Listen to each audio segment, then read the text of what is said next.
यह श्लोक श्रीमद् भगवद गीता के चतुर्थ अध्याय का तीसरा श्लोक है और यह गीता के पूरे उपदेश का हृदय कहा जा सकता है।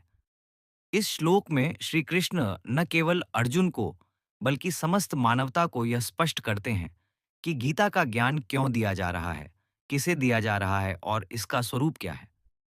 यह श्लोक ज्ञान, भक्ति और मित्रता इन तीनों को एक साथ जोड़ देता है और गीता को केवल एक दार्शनिक ग्रंथ नहीं बल्कि जीवंत, सजीव और व्यक्तिगत संवाद बना देता है। श्री कृष्ण कहते हैं, स एव अयम मया ते अद्य योगः प्रोक्तः पुरातनः, अर्थात वही पुरातन योग आज मैंने तुम्हें कहा है। यहाँ एस एव अयम शब्द अत्यंत महत्वपूर्ण है। श्री कृष्ण यह स्पष्ट कर रहे हैं कि यह कोई नया योग नहीं है, कोई नया सिद्धांत नहीं है, कोई समय विशेष की उपज नहीं है। यह वही सनातन योग है जो सूर्यदेव को कहा गया था, जो मनु और इक्ष्वाकु के माध्यम से राजर्षियों तक पहुंचा था और जो समय के प्रभाव से लुप्त हो गया था। वही योग अब पुनः प्रकट किया जा रहा है। पुरातनः शब्द यहाँ केवल प्राचीन का सूचक नहीं है, बल्कि शाश्वत का सूचक है। यह योग समय से परे है। यह हर युग में उतना ही सत्य है जितना सृष्टि के आरंभ में था। श्री कृष्ण यह भी संकेत देते हैं कि परिस्थितियां चाहे कितनी भी बदल जाएं, मनुष्य का मूल संघर्ष वही रहता है। कर्तव्य और मोह के बीच, विवेक और आसक्ति के बीच, आत्मा और अहंकार के बीच। और इस संघर्ष का समाधान यही पुरातन योग है। इसके बाद श्री कृष्ण कहते हैं, मया ते अद्य प्रोक्तः, अर्थात यह योग मैंने आज तुम्हें कहा है। यहाँ अद्य शब्द अत्यंत अर्थपूर्ण है। इसका अर्थ केवल आज का दिन नहीं है, बल्कि यह वर्तमान क्षण का संकेत है। यह योग हर युग में आज ही दिया जाता है।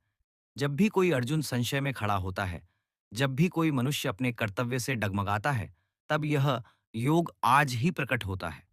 सत्य कभी अतीत में बंद नहीं होता, वह सदैव वर्तमान में जीवित रहता है। अब इस श्लोक का सबसे महत्वपूर्ण और सबसे भावनात्मक भाग आता है, भक्तोसि में सखा च इति, अर्थात क्योंकि तुम मेरे भक्त हो और मेरे मित्र हो।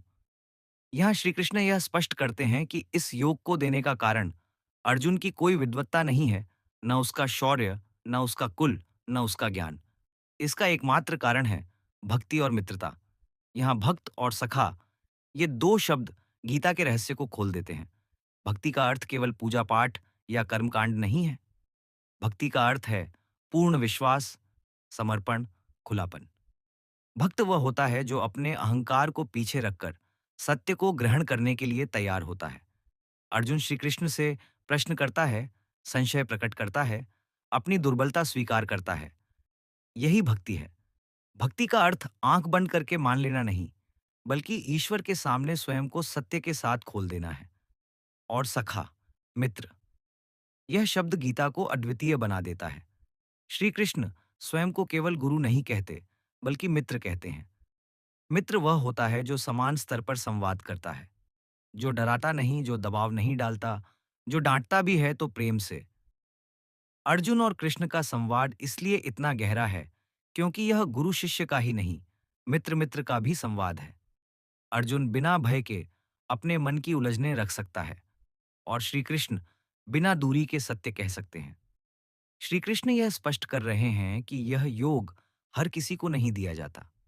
यह रहस्य है, लेकिन यह रहस्य किसी विशेष जाति, वर्ग या समय के लिए नहीं, बल्कि उस पात्रता के लिए है जिसमें भक्ति और मित्रता दोनों हों। जो व्यक्ति केवल बौद्धिक जिज्ञासा से आता है, उसे यह योग केवल शब्दों में मिलेगा, लेकिन जो व्यक्ति हृदय खोलकर आता है, उसे इसका अनुभव मिलेगा। इसीलिए श्री कृष्ण आगे कहते हैं, रहस्यम ही एतत् उत्तमम, अर्थात यह अत्यंत श्रेष्ठ रहस्य है। यहाँ रहस्य शब्द को गलत अर्थ में नहीं समझना चाहिए। रहस्य का अर्थ कोई गुप्त या छिपी हुई बात नहीं है। रहस्य का अर्थ है वह सत्य जो शब्दों से नहीं, अनुभव से खुलता है, जिसे केवल पढ़कर नहीं, जीकर समझा जाता है। यह योग इसीलिए रहस्य है क्योंकि यह बाहर नहीं, भीतर घटित होता है। यह कर्म के भीतर निष्कामता का रहस्य है। यह जीवन के बीच में स्थित होकर मुक्त होने का रहस्य है। यह इसीलिए उत्तम है क्योंकि यह मनुष्य को उसके सर्वोच्च स्वरूप से जोड़ता है।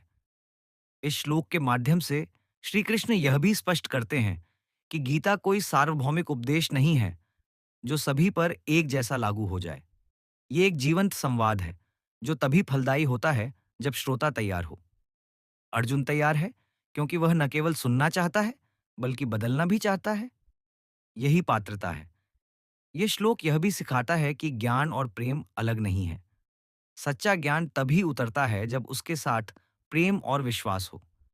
यदि ज्ञान अहंकार से लिया जाए तो वह बोझ बन जाता है, लेकिन यदि वही ज्ञान भक्ति और मित्रता के भाव से लिया जाए तो वह मुक्ति बन जाता है। आधुनिक जीवन में यह श्लोक अत्यंत महत्वपूर्ण है। आज मनुष्य ज्ञान तो बहुत खोजता है, लेकिन संबंध नहीं बनाता। वह शास्त्र पढ़ता है, लेकिन श्रद्धा नहीं रखता।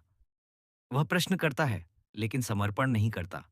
गीता हमें सिखाती है कि केवल प्रश्न पर्याप्त नहीं है, केवल बुद्धि पर्याप्त नहीं है। हृदय का खुलना भी आवश्यक है। यह श्लोक यह भी बताता है कि ईश्वर का संबंध मनुष्य से कैसा है। ईश्वर कोई दूर बैठा न्यायाधीश नहीं है। वह मित्र है, मार्गदर्शक है, सहयात्री है। लेकिन वह अपना रहस्य उसी को देता है जो उसे केवल उपयोग नहीं, संबंध की दृष्टि से देखता है। अर्जुन यहाँ केवल शिष्य नहीं है, केवल योद्धा नहीं है। वह एक जिज्ञासु आत्मा है जो अपने जीवन के सबसे कठिन क्षण में सत्य की शरण में आया है। और श्री कृष्ण उसे केवल उपदेश नहीं देते, बल्कि अपना हृदय खोलकर सनातन सत्य सौंपते हैं। इस श्लोक का एक और गहरा अर्थ यह है कि जब ज्ञान प्रेम के साथ दिया जाता है, तब वह कभी नष्ट नहीं होता। पहले योग नष्ट हो गया था क्योंकि परंपरा तो रही, लेकिन भक्ति और सख्य भाव नहीं रहा। अब श्री कृष्ण उस टूटे हुए सूत्र को फिर से जोड़ रहे हैं, ज्ञान को प्रेम से, योग को जीवन से और सत्य को वर्तमान से। अंततः यह श्लोक गीता के पूरे उपदेश की पात्रता की शर्त रखता है। यदि कोई व्यक्ति इस योग को केवल तर्क से समझना चाहता है, तो वह इसकी गहराई तक नहीं पहुंच पाएगा।